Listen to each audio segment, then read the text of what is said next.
আসসালামু আলাইকুম রহমতুল্লাহ। আলহামদুলিল্লাহ সুম্মা আলহামদুলিল্লাহ। আজকে আমার ফার্মি মুরগির জোড়াটা প্রথম ডিম দিয়েছে। খুবই আনন্দিত।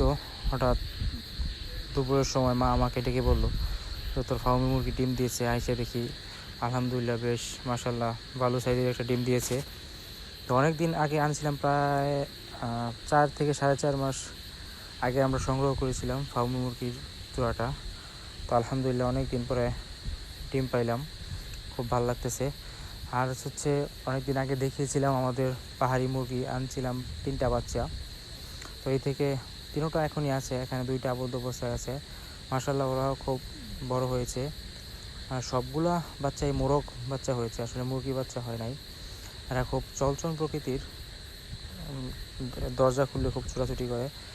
আর এই পাশে আমাদের কিছু যে দেশি মুরগির বাচ্চা ফুটছিল, এই বাচ্চাগুলোর এই যে মাশাআল্লাহ ভালোই বড় হয়েছে। দেশি মুরগির বাচ্চাগুলো খুব জোর ফুরফুরে আছে। আলহামদুলিল্লাহ সকলে দোয়া করবেন আমাদের জন্য।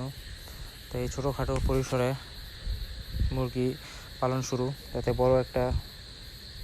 বড় করে পালতে পারি।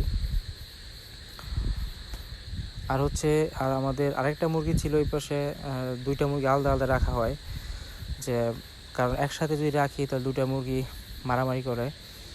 সকলে মাশাআল্লাহ বলবেন। আর ফার্মি মুরগি আসলে একটা ডিম দেয় নাই, গতকাল থেকে ডিম দেওয়া শুরু করেছে। 2টা ডিম দিয়েছে টোটালি।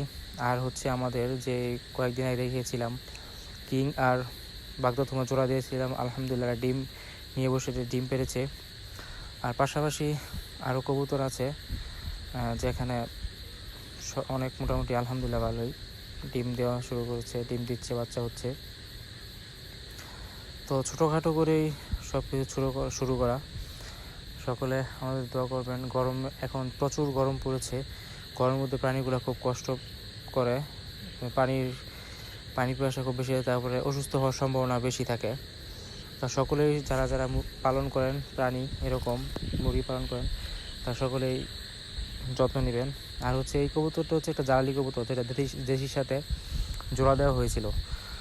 এখন ডিম নিয়ে বসে আছে। আর এই ফুলের চারা দেখতেছেন, ফুল গাছটা ফুল ফুটেছে। এটা প্রায় আমরা 1 বছর আগে বর্ষাকালের শুরুতে রোপণ করেছিলাম, যেখানে আলহামদুলিল্লাহ একটা ফুল ফুটেছে, গন্ধরাজ ফুল। তো অনেক সুন্দর গন্ধ হয়, মানে বাড়ি প্রায় গন্ধে ভরে যায়, এরকম একটা অবস্থা। তো আমাদের কিছু 2টা আর কি ড্রাগন গাছ, এই পাশে একটা। তো আলহামদুলিল্লাহ ড্রাগন গাছগুলো বড় হচ্ছে। ইনশাআল্লাহ এবার আশা করা যাচ্ছে যে আমরা ড্রাগন ফল পাবো। তো এই তো ছিল আজকের ভিডিও। সকলে দোয়া করবেন। আসসালামু আলাইকুম রহমতুল্লাহ।